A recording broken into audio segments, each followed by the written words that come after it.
বিসমিল্লাহির রহমানির রহিম। বাংলাদেশে একটি গণঅভ্যুত্থানের মধ্য দিয়ে একটি ফ্যাসিস্ট সরকারের পতন হয়েছে এবং বাংলাদেশের 18 কোটি জনতার মতো একজন নাগরিক হিসাবে আমি অত্যন্ত খুশি হয়েছি এবং বিশ্বাস করুন হাঁফ ছেড়ে বেঁচে গেছি।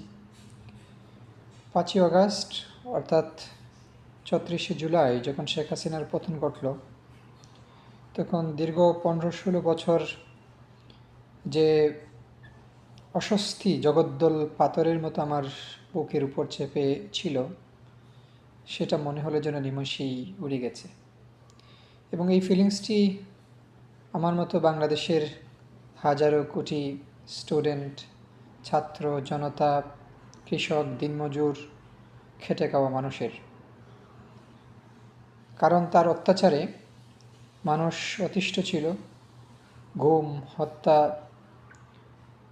স্বজনপ্রীতি, দুর্নীতি এবং একনায়কতন্ত্র কায়েম করে যেভাবে মানুষের উপর উনি নির্যাতনের স্ট্রিম রোলার চালিয়েছিলেন, এটা মানুষের হৃদয়ে আস্তে আস্তে আস্তে আস্তে ক্ষোভ দানা বেঁধে সেই ক্ষোভের বিস্ফোরণ ঘটেছে আমরা দেখেছি জুলাই গণঅভ্যুত্থানের মধ্য দিয়ে। জুলাই গণঅভ্যুত্থানে বাংলাদেশের আপামর জনতা, রিক্সা থেকে শুরু করে শ্রমজীবী মানুষ থেকে শুরু করে গার্মেন্টস কর্মী থেকে শুরু করে সবাই আমরা এক কাতারে এসেছিলাম।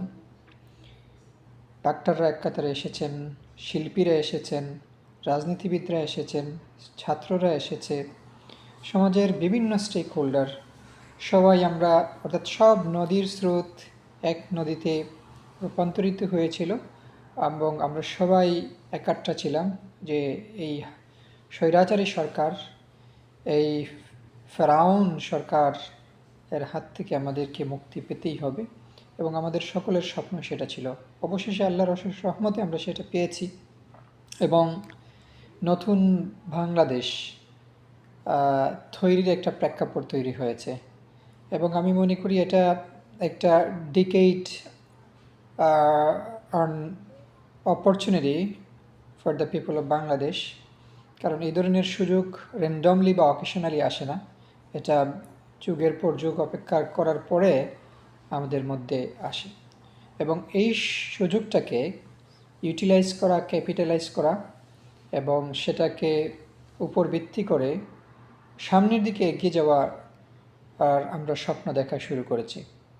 কিন্তু ইদানিংকালে দেখা গেল যে ছাত্ররা বিপ্লবে অগ্রণী ভূমিকা পালন করেছেন বা বিপ্লবের কণ্ঠস্বর হিসেবে কাজ করেছেন, যারা তাদের বুক ফ্যাসিস্ট সরকারের লেলিয়ে দেয়া বাহিনীর সামনে পেতে দিয়েছেন, তাদের বন্ধু মারা যাচ্ছে, পাড়া প্রতিবেশী মারা যাচ্ছে, আত্মীয় স্বজন মারা যাচ্ছে, তারপরেও তারা পরের দিন রাস্তায় নেমেছে, জানে যে গুলি খেয়ে মারা যাওয়ার সম্ভাবনা আছে, তারপরেও তারা রাস্তায় নেমেছে এই স্বৈরাচারী সরকারের পতনের জন্য।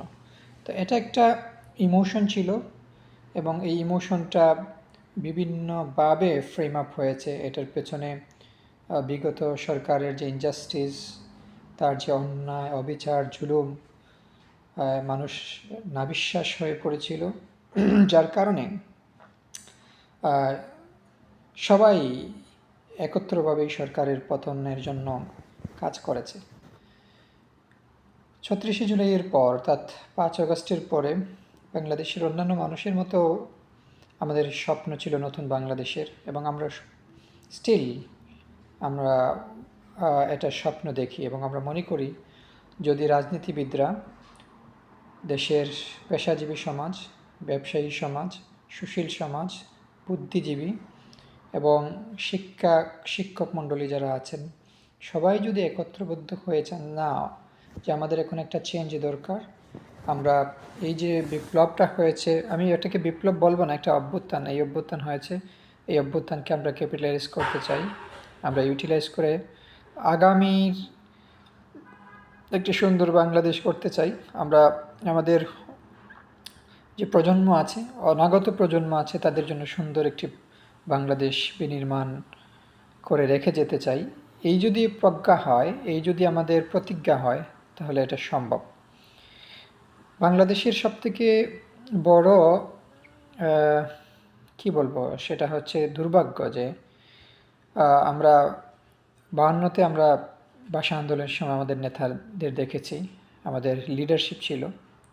71-এ যখন আমরা পাকিস্তানি হানাদারকে পরাজিত করে বাংলাদেশ স্বাধীন হলো, ওই স্বাধীনতার সময় যারা নেতৃত্ব দিয়েছেন, বিশেষ করে আমি যদি বঙ্গবন্ধু শেখ মুজিবুর রহমানের কথা বলি, ওনার ডাকে বাংলাদেশের 7 কোটি মানুষ একাট্টা ছিল এবং ওনার নেতৃত্বেই যুদ্ধটা পরিচালিত হয়েছে এবং বাংলাদেশ স্বাধীনতা অর্জন করেছে। উনি একজন লিডার ছিলেন, কিন্তু আমরা দুর্ভাগ্যজনকভাবে দেখলাম যে 1975 সালে ওনাকে নির্মম পরিণতির মধ্য দিয়ে এই দুনিয়ার সফর শেষ করতে হয়েছে।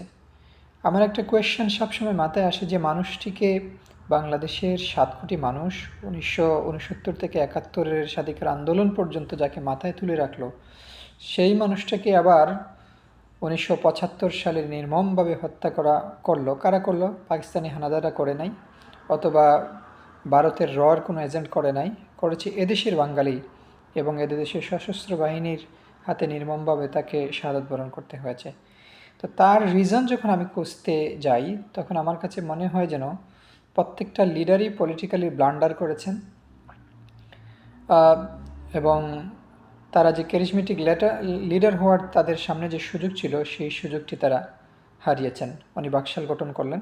হ্যাঁ, বাকশাল গঠন করার পেছনে অনেকেই যুক্তি দেখান যে যুদ্ধোত্তর বাংলাদেশে আইনশৃঙ্খলা পরিস্থিতিকে মেনটেন করার জন্য যেভাবে ডাকাতি বেড়ে গিয়েছিল, রাহাজানি বেড়ে গিয়েছিল, ব্যাংক ডাকাতি বেড়ে গিয়েছে এবং বিভিন্ন দিকে মানুষ অন্যায় কাজে জড়িত হয়ে যাচ্ছে, চাঁদাবাদি দখলদারির কাজে জড়িত হয়ে যাচ্ছে।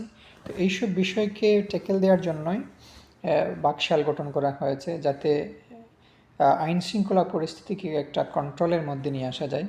এই যুক্তি আমরা আওয়ামী পক্ষ থেকে পাই, অনেকের কাছ থেকে পাই। এটাও অস্বীকার করার বা এই যুক্তিটাকে ফেলে দেওয়ারও কোনো সুযোগ নেই। যেমনটি আমরা 5ই আগস্ট পরবর্তী সময়ে 5ই আগস্ট পর্যন্ত বাংলাদেশের প্রায়, আমি বলে যাই যে আওয়ামী লীগ ছাড়া, ফ্যাসিস্ট সরকারের দোসর ছাড়া বাংলাদেশের সকল মানুষের চাওয়া এবং পাওয়া ছিল যে আমরা শেখ হাসিনা সরকারের পতন চাই, এই স্বৈরাচারী সরকার, এই জালিম সরকারের কাছ থেকে আমরা মুক্তি চাই। এটা তাদের একটা উদ্দেশ্য ছিল এবং এই উদ্দেশ্যে তা সবাই ইউনাইটেড ছিল এবং সবাই কাজ করেছেন, যার কারণে এটা সম্ভব হয়েছে। এবং বিপ্লব গণঅভ্যুত্থান পরবর্তী সময়ে আমরা দেখলাম যে আমরা বিভিন্ন রাজনৈতিক দলগুলোর মধ্যে দূরত্ব তৈরি হয়েছে, ভুল বোঝাবুঝি তৈরি হয়েছে এবং ট্যাগিং দেওয়া শুরু হয়েছে এবং ফেসবুকের মধ্যে দিয়ে বিভিন্ন রিউমার প্রপাগান্ডা ছড়িয়ে দূরত্ব তৈরি করা হলো। এট দ্য সেম টাইম দেখলাম যে স্বার্থান্বেষী মহল, যারা ব্যক্তি স্বার্থের ঊর্ধ্বে উঠতে পারেন নাই, তারা বিভিন্ন থানায় গিয়ে মামলাবাজি করেছেন, চাঁদাবাজি করেছেন, পুলিশ প্রশাসনকে থ্রেট দিয়েছেন, সরকারের আমলা যারা আছেন তাদেরকে থ্রেট দিয়েছেন। আবার একই সময় আমরা একই জিনিস দেখলাম যে এক্সিকিউটিভ নির্বাহী বিভাগ অথবা আমরা যদি বিচার বিভাগ বলি, অথবা সরকারের অন্যান্য যে অর্গান আছে, ওই অর্গানগুলোর মধ্যে দেখলাম যে বিশেষ করে আমলারা সরকারকে বেকায়দায় ফেলার জন্য সময়ে অসময়ে বিভিন্ন সময়ে তারা পেছন থেকে কাজ করেছেন। কোনো ক্ষেত্রে দেখা যায় যে কর্মক্ষেত্রে ঠিকমতো উপস্থিত হন নাই, ফাইল চালাচালি ফাইলে ঠিকমতো সই করেন নাই বা ফলো আপ কাজটা করেন নাই, যাতে ইউনূস সরকার একটা বেকায়দায় পড়ে যায়। তাহলে এই অবস্থায় ইউনূস সরকার সর্বোচ্চটা দিয়ে চেষ্টা করছেন যে পুলিশ যা করেছে, পুলিশ তো নিজে করে নাই, being ordered by the Sheikh Hasina, police যে অরাজকতা করেছে সেটার জন্য পুলিশ টোটালি ডিমোরালাইজড এবং বেসিক্যালি বাংলাদেশে আইনশৃঙ্খলা মেনটেনের ক্ষেত্রে পুলিশ বাহিনী গুরুত্বপূর্ণ ভূমিকা পালন করে এবং তাদের ছাড়া আদৌ আইনশৃঙ্খলা মেনটেন করা সম্ভব নয়। এবং সরকার যখন এই পুলিশ বাহিনীকে তাদেরকে মরাল যে ডিগ্রেডেশন হয়েছে সেখান থেকে তাদেরকে বুস্ট আপ করতে পারে নাই, যার কারণে আইনশৃঙ্খলা পরিস্থিতির একটা চরম রকমের অবনতি হয়েছে। এবং পাশাপাশি আপনারা জানেন যে বাংলাদেশে অলমোস্ট 4,600 কাছাকাছি ইউনিয়ন পরিষদ রয়েছে। এই ইউনিয়ন পরিষদ 90% যারা চেয়ারম্যান ছিলেন অথবা উপজেলা পরিষদের যারা উপজেলা চেয়ারম্যান ছিলেন অথবা পৌরসভার যারা কাউন্সিলর ছিলেন, অধিকাংশই পলায়ন করেছেন। এতে করে দেখা গেছে যে তাদের অনুপস্থিতির কারণে পাবলিক সার্ভিস যেটা, সেটা মারাত্মকভাবে হ্যাম্পার্ড হয়েছে। অন্যদিকে ফ্যাসিস্ট সরকার বাংলাদেশে তো আওয়ামী লীগের যদি ভোট 40%-এর কথা আমরা বলি বা 35%-এর কথা বলি, অর্থাৎ বাংলাদেশের যদি 18 কোটি মানুষ হয় তাহলে 7-8 কোটি মানুষ প্রত্যক্ষ বা অপরোক্ষভাবে আওয়ামী লীগের সাপোর্টার এবং আওয়ামী লীগকে তারা ভোট দিয়ে আসছে। তো আওয়ামী লীগ যতই অন্যায় করুক না কেন, আওয়ামী লীগের প্রতি তাদের একটা সফট কর্নার আছে এবং সেই মানুষগুলোই আবার বিভিন্ন সময়ে দেখা যাচ্ছে যে সরকারকে বেকায়দা ফেলার জন্য অসহযোগিতা করছেন এবং ইউনিট সরকারকে বেকায়দায় ফেলার জন্য বিভিন্ন ধরনের ষড়যন্ত্র করছেন। হ্যাঁ, এটা ঠিক। আজকে পুলিশ বাহিনী যা করেছে, সেই পুলিশ বাহিনী যদি তারা নিজেদের যে ভুলভ্রান্তি হয়েছে সেটাকে কারেক্টিভ মেজার নিয়ে এবং তারা একটা প্রতিজ্ঞাবদ্ধ হয়ে কাজ করে দেশের জন্য, তাহলে দেখা যেত যে ইউনিট সরকারের পারফরমেন্সটা মাচ মোর বেটার হতো। সেম জিনিসটি আমরা সচিবালয়ের ক্ষেত্রে দেখেছি, প্রশাসনের অন্যান্য যে অর্গান আছে সেক্ষেত্রে দেখেছি তারা অনেকটাই নিষ্ক্রিয় ছিলেন এবং যাতে সরকার ভালোভাবে ফাংশন না করুক, প্রপারলি যাতে রান না করুক, এই জন্য তারা পেছন থেকে ইনডিরেক্টলি কাজ করেছেন।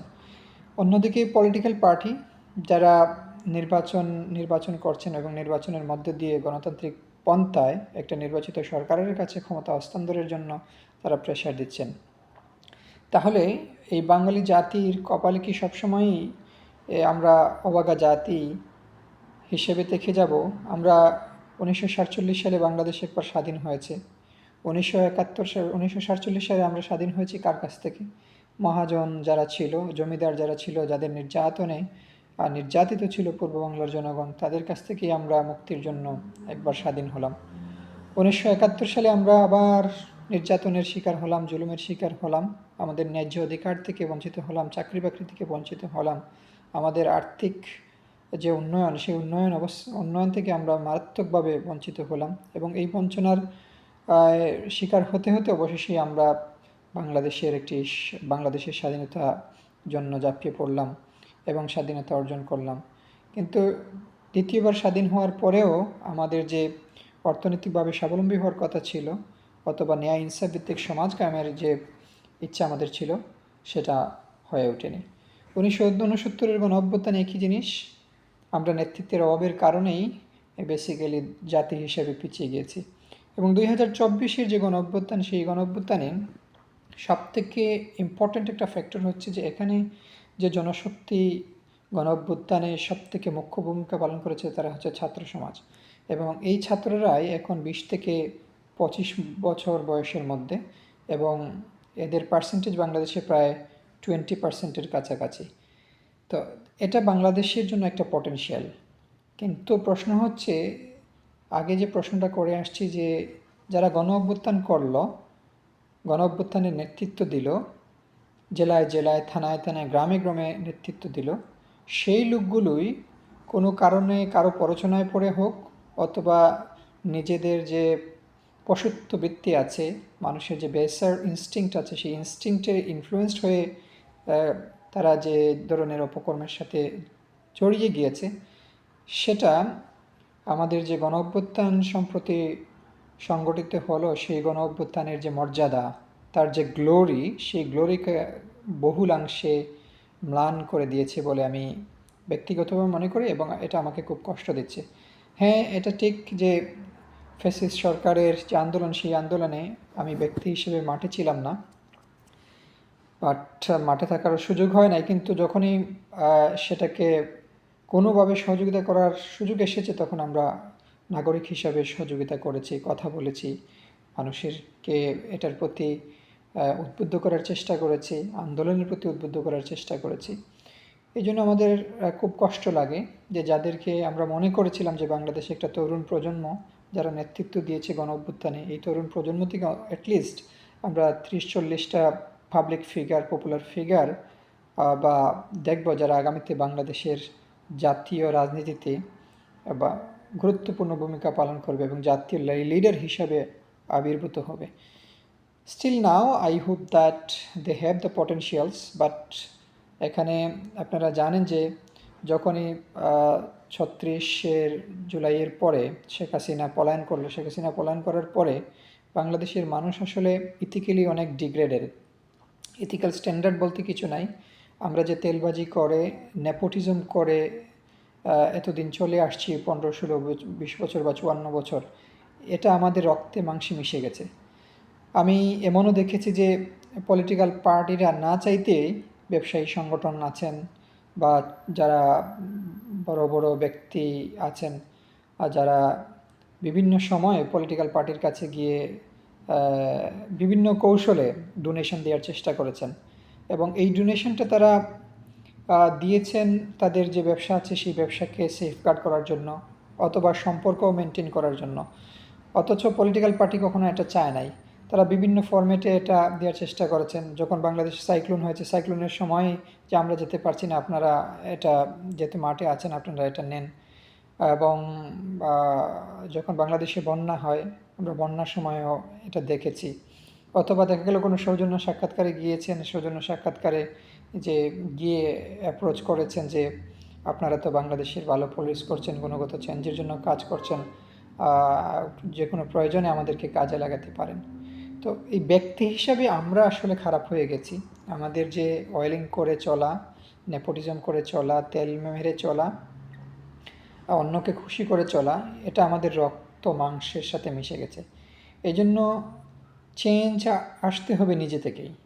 নিজে থেকে চেঞ্জ আসতে হবে। আমি যদি আমার নিজেকে চেঞ্জ করি তাহলে চেঞ্জ আসতে বাধ্য।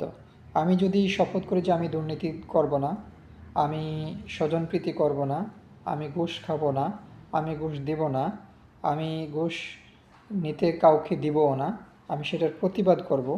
রাস্তায় যদি একজন নির্যাতনের শিকার হয় তাহলে অন্যায়ের আমি প্রতিবাদ করব। আমি দাঁড়িয়ে দাঁড়িয়ে ভিডিও করব না বা দেখব না। এই ধরনের কমিটমেন্ট যদি আমাদের মধ্যে আসে তাহলে আস্তে আস্তে এই সমাজটি চেঞ্জ হতে বাধ্য। হ্যাঁ, বিগত 54 বছরে আমাদের এই ধরনের কালচার ডেভেলপ হয়নি, যার কারণে আউটরাইটলি বা রাতারাতি বাংলাদেশে যে একটা গুণগত চেঞ্জ আসবে, বৈপ্লবিক চেঞ্জ আসবে, এটা কখনো আমরা কল্পনা করতে পারি না। এটা সময়ের বিষয়। যত বেশি আমরা সুস্থ প্র্যাকটিস করব, সেটা রাজনীতি হোক, অর্থনীতি হোক, বিচার ব্যবস্থা হোক বা প্রশাসনিক কোনো বিষয় হোক, আস্তে আস্তে যখন আমরা দুর্নীতি থেকে দূরে থাকবো, ট্রান্সপারেন্সি মেনটেন করব এবং যখন যেটা প্রয়োজন সেটার একটা জাস্টিফাইড ট্রিটমেন্ট আমরা করব, তখন আসলে আমাদের মধ্যে এই ধরনের কালচার ডেভেলপ হবে। আদারওয়াইজ এটা কখনো সম্ভব না। তো মোদ্দা কথা যেটা বলতে চাই, এখানে আমাদের একজন ক্যারিজমেটিক লিডার থাকা দরকার, এবং এই জিনিসটা খুব ভালোভাবেই সম্ভব এবং খুব র্যাপিডলি এই প্রগ্রেসটা হবে যদি পলিটিক্যাল পার্টির যারা লিডার আছেন, টপ লিডার আছেন, তাদের মধ্যে এই ধরনের অনুভূতিটা জাগ্রত হয়। ফর এক্সাম্পল, এই মুহূর্তে বাংলাদেশের সর্ববৃহৎ পার্টি হচ্ছে Bangladesh BNP, Bangladesh nationalist party বা বাংলাদেশ জাতীয়তাবাদী দল, এবং তারা বিগত সরকারে বিভিন্ন জুলুমের শিকার হয়েছেন, গুমের শিকার হয়েছেন, খুনের শিকার হয়েছেন। আমাদের সিলেটের অবিসংবাদিত নেতা, বৈপ্লবিক নেতা ইলিয়াস আলী গুমের শিকার হয়েছেন। তো এই মুহূর্তে বাংলাদেশ জাতীয়তাবাদী দলের যে লিডার, শহীদ প্রেসিডেন্ট জিয়াউর রহমানের সুযোগ্য সন্তান তারেক রহমান, উনি বাংলাদেশ জাতীয়তাবাদী দলের নেতৃত্বে আছেন। ওনার মা দীর্ঘ সময় বাংলাদেশের মানুষের জন্য কাজ করেছেন এবং একজন আনকম্প্রোমাইজিং লিডার হিসেবে তাকে প্রমাণিত করেছেন উনি। তো উনি এখন অসুস্থ। উনিও আমরা আল্লাহর কাছে দোয়া করি যে আল্লাহ যেন তাকে নেক হায়াত দান করে, তাকে সুস্থ রাখে। কিন্তু after certain period of the journey in this world, she will have to depart from this world. যেমনটি মনে করেন যে বঙ্গবন্ধু, আগেই বলেছি যে উনি অবিসংবাদিত নেতা ছিলেন, মানুষের মাথার মুকুট ছিলেন, কিন্তু 75-এ সেই মাথার মুকুটকে মানুষ পায়ের নিচে ফেলে হত্যা করেছে, এবং এটা একটা বাস্তবতা, নির্মম বাস্তবতা। ইভেন কি ওনার জানাজায় পর্যন্ত মানুষ অংশগ্রহণ করে নাই। তো এটা হচ্ছে চরম একটা বাস্তব নির্ভরতা বাংলাদেশের প্রেক্ষাপটে। তো এখান থেকে যদি আমরা শিক্ষা নিতে পারি যে আহ, শেখ হাসিনার সামনেও এই সুযোগটি এসেছিল, কিন্তু শেখ হাসিনা সে এটা করতে পারে নাই। উনি বঙ্গবন্ধু বাংলাদেশের জন্য যে কন্ট্রিবিউশন করেছেন সেই কন্ট্রিবিউশনকে ছাড়িয়ে গিয়ে বাংলাদেশের মানুষের জন্য কাজ করার অনেক সুযোগ ছিল, কারণ ওনার একটা লিডারশিপ কোয়ালিটি ছিল। কিন্তু সে যেভাবে ফেসিস্ট হয়ে বাংলাদেশের মানুষকে নির্যাতন করেছে, আমি পাবলিক পলিটিক্স করব, আমি লিডার হব, আমি কখনো মানুষকে কষ্ট দিয়ে মানুষের পারসেপশনকে আমি ইগনোর করে মানুষের যে কমিটমেন্ট আছে বা মানুষের যে চাওয়া পাওয়া আছে সেই চাওয়া পাওয়ার বাইরে গিয়ে আমি কখনো গণ লিডার হতে পারি নাই এবং পারবো না। তো শেখ হাসিনার সামনে এই সুযোগটি ছিল, কিন্তু শেখ হাসিনা তার ফেসিজমের কারণে, এবং শেখ হাসিনা যে ফেসিস্ট হয়ে উঠেছে সেটাও শেখ হাসিনা অনলি এই ফেসিস্টের কারণ না, নিজেই এর একমাত্র কারণ না। এর পেছনে এই তেলবাজরা আছে, তেলবাজ সাংবাদিকরা ছিল, তেলবাজ ব্যবসায়ী ছিল, তার আশেপাশে যে খরপোশরা ছিল, এই তারাই তাকে বড় একটা ফেরাউন হিসেবে বাংলাদেশে আবির্ভূত করেছিল। সুতরাং এই আমাদের আশেপাশে যে ছোটো ছোটো ফেরাউনরা আছে, তেলবাজরা আছে, নেপোটিজম যারা করে তারা আছে, এদেরকে যদি আমরা চেঞ্জ করতে হয় বা তাহলে অবশ্যই আমাদের চেঞ্জটা আসতে হবে একটা সিস্টেমেটিক অ্যাপ্রোচের মধ্যে দিয়ে। আমাদের সিস্টেমকে চেঞ্জ করতে হবে, এবং পাশাপাশি সিস্টেম যদি চেঞ্জ করি, আবার যদি মানুষ আমরা চেঞ্জ না করি তাহলে কাজ করবে না, কারণ system run by the people. এবং এই পিপলকে যদি আমি ঠিকমতো মডিফাই না করতে পারি, তার যে ইনার স্ট্রেংথ আছে, ইনার রেসপন্সিবিলিটি আছে, সেটাকে যদি আপহোল্ড না করতে পারি, তাহলে আদৌ সিস্টেম চেঞ্জ করলাম, মানুষের মধ্যে চেঞ্জ আসলো না। It does not work, it does not. আমরা যখন ঢাকা বিশ্ববিদ্যালয়ে লেখাপড়া করি, আমাদের একজন প্রফেসর, মরহুম প্রফেসর ডক্টর রইসুদ্দিন স্যার, সকলের শ্রদ্ধা একজন স্যার, তো উনি একদিন ক্লাসরুমে আমাদের বললেন যে এই যে এখন দুর্নীতি হচ্ছে, ক্লাসরুমে আমরা ট্রান্সপারেন্সি ইন্টারন্যাশনালের একটা টপিক নিয়ে কথা বলছিলাম, তো উনি তখন বললেন যে এই যে দুর্নীতি যারা করে, এই দুর্নীতি কি গ্রামের খেটে খাওয়া মানুষ করে, অথবা কোনো কৃষক করে, অথবা কোনো রিক্সা ড্রাইভার করে? নিশ্চয়ই না। দুর্নীতি যারা করে তারা দেখা গেল যে দেশের নামি দামি বিশ্ববিদ্যালয় থেকে লেখাপড়া করে, ভালো চাকরি করে, বড় গাড়ি বাড়ি চড়ে, এইসব মানুষই দুর্নীতি করে। তাহলে প্রশ্ন হলো, আমরা তোমাদেরকে এখানে যে 6 বছর 5 বছর যে দীক্ষা দিলাম, যে শিক্ষা দিলাম, যে লার্নিংস তোমাদেরকে দিলাম, সেটা কাজ করছে না, অথবা আমরা যে শিক্ষা দিচ্ছি সেই শিক্ষা তোমাদেরকে দুর্নীতি থেকে বিরত রাখতে পারছে না, তাহলে আমরা কী শিক্ষা দিচ্ছি? তার মানে কি আমাদের চেঞ্জটা করতে হবে প্রত্যেকটা জায়গায়। আমাদের শিক্ষা দীক্ষায় চেঞ্জ আসতে হবে, আমাদের যাতে মরাল ডেভেলপমেন্ট হয়, আমরা যাতে রেসপন্সিবল হয়, আমরা যাতে প্রত্যেকটা কাজের জন্য ট্রান্সপারেন্ট হয়, এই ধরনের শিক্ষায় আমাদেরকে শিক্ষিত করতে হবে। পাশাপাশি মানুষ হিসাবে আমাদের যাতে নৈতিক ডেভেলপমেন্ট হয় সেই শিক্ষা আমাদেরকে শিক্ষিত করতে হবে। এট দ্য সেম টাইম আমাদের যে সরকারের কাঠামো আছে, সিস্টেমেটিক অ্যাপ্রোচ যেগুলো আছে, টুলস যেগুলো আছে, সেগুলোর মধ্যে মেকানিজম ডেভেলপ করতে হবে যাতে আমরা ফ্রড ফরজেট না করতে পারি, দুর্নীতিতে জড়িত না হতে পারি। এখন যে বিষয়টির প্রতি আলোকপাত করব, যে আমি স্টিল নাও স্বপ্ন দেখি যে বাংলাদেশের যে তরুণরা সম্প্রতি গণ অভ্যুত্থানে নেতৃত্ব দিয়েছেন, তাদেরকে এই একটি রাজনৈতিক দল গঠন করার ক্ষেত্রে কারা পরামর্শ দিল, কারা তাদেরকে প্ররোচনা দিল? এই বৈষম্য বিরোধী আন্দোলনে যারা নেতৃত্ব দিয়েছে তারা বাংলাদেশের আওয়ামী লীগের ফ্যাসিস্ট ছাড়া এবং আওয়ামী লীগ ছাড়া সবার মাথার তাজ ছিল, সবাই তাদেরকে অ্যাডমায়ার করেছে, ইন্সপায়ার করেছে, সম্মানের চোখে দেখেছে। যখনই তারা একটা রাজনৈতিক দল গঠন করলো, গঠনের পরপরই দেখা গেল যে এখানের মধ্যে সমস্যা তৈরি হয়েছে, তারা ক্রিটিসিজমের শিকার হচ্ছেন। তো রাজনীতি তো ভাই হঠাৎ করে লিডারশিপ তৈরি হলো, এবং লিডারশিপ তৈরি হওয়ার মধ্য দিয়েই রাজনৈতিক ম্যাচিউরিটি তৈরি হয় নাই। রাজনৈতিক ম্যাচিউরিটি আসতে হলে রাজপথে দীর্ঘদিন সংগ্রাম করতে হয়, দীর্ঘদিন অর্গানাইজেশনাল যে কালচার আছে, স্ট্রাকচার আছে, অর্গানাইজেশনাল প্র্যাকটিস করতে হয়। কিভাবে আমাকে কথা বলতে হবে, আমার অর্গানাইজেশনের ফ্রেমওয়ার্ক কী হবে, রুট লেভেল থেকে শুরু করে আপার লেভেল পর্যন্ত কী কী ফ্রেমওয়ার্ক হবে, প্রত্যেকটা ফ্রেমের ওয়ার্কের মধ্যে আমার ট্রান্সপারেন্সি মেনটেন করার জন্য কী কী টুলস আমি রাখবো, এবং রাজপথে আমাদের কী ধরনের আন্দোলন হওয়া উচিত, ক্যাম্পাস ভিত্তিক আমার কোন ধরনের আন্দোলন হওয়া উচিত, বিজনেস শ্রেণীর সাথে আমাদের কোন ধরনের নেগোসিয়েশন হবে, এবং একটা পলিটিক্যাল পার্টি হিসেবে আমার মেইন এজেন্ডা কী, আমার মেইন লক্ষ্য উদ্দেশ্যটা কী, এইসব বিষয়ে রাতারাতি হয়ে ওঠে না। এটা দীর্ঘদিন আস্তে আস্তে আস্তে আস্তে প্র্যাকটিস করার মধ্য দিয়েই এটা ডেভেলপ করি।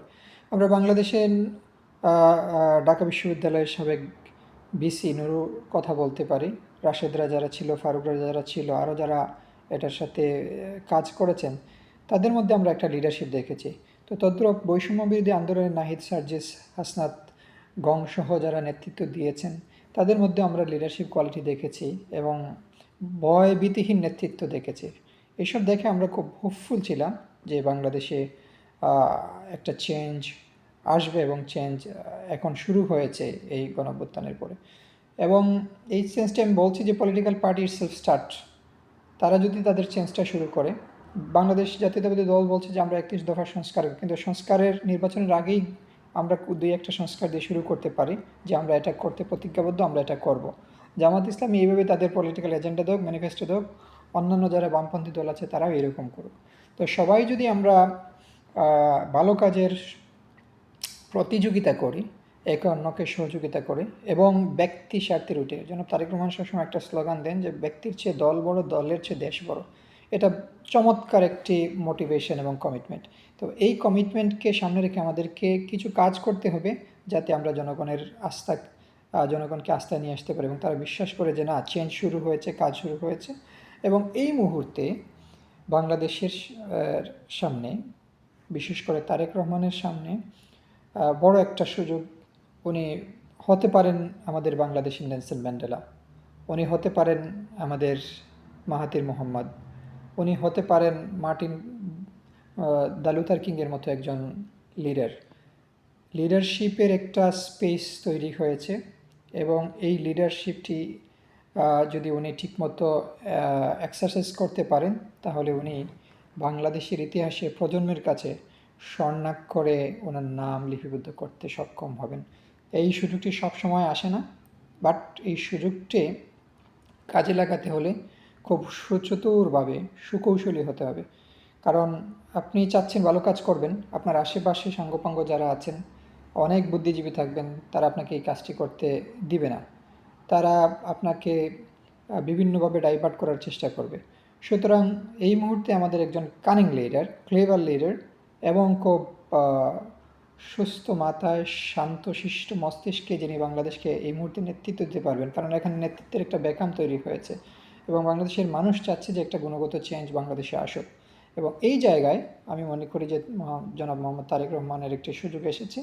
উনি যদি চান যে we need change, enough is enough, we did lot of wrong in the back. আমার বাবাও এই পৃথিবী থেকে চলে গিয়েছেন। এই বাংলাদেশের স্বাধিকার আন্দোলনের সব থেকে বেশি যে মানুষটি কথা আমরা, অবদানের কথা আমরা পড়েছি, আমরা তো দেখি নাই, আমাদের বাপ চাচার মুখে শুনেছি, বঙ্গবন্ধু শেখ মুজিবুর রহমানকে নির্মমভাবে বাংলাদেশের মানুষই হত্যা করেছে। সুতরাং এই এক্সাম্পলগুলো সামনে রেখে উনি যদি সামনের দিকে কাজ করতে পারেন, তাহলে আমি মনে করি যে এই দক্ষিণ এশিয়ায় বাংলাদেশের উন্নয়নের ক্ষেত্রে Tarique Rahman would be a legendary leader. এবং আমি বাংলাদেশের সকল মানুষের একজন নাগরিক হিসাবে আমারও উন্নয়নের, আমার নিজের সেলফ ডেভেলপমেন্টের যে আকাঙ্ক্ষা, সেই আকাঙ্ক্ষাই আছে, এবং আমি নিজেকে চেঞ্জ করার জন্য কমিটেড। আমি যদি নিজে চেঞ্জ হই, তাহলে আমার পরিবার চেঞ্জ হতে বাধ্য, আমার কাজ চেঞ্জ হতে বাধ্য, সমাজ চেঞ্জ হতে বাধ্য, আর সমাজ যদি চেঞ্জ হয়ে যায় তাহলে একটি জাতি চেঞ্জ হতে বাধ্য। তাহলে আমরা চলুন না, let's change ourselves first, and then we change the society. Wish you all the best. Thank you all for being connected with me. Allah Hafiz.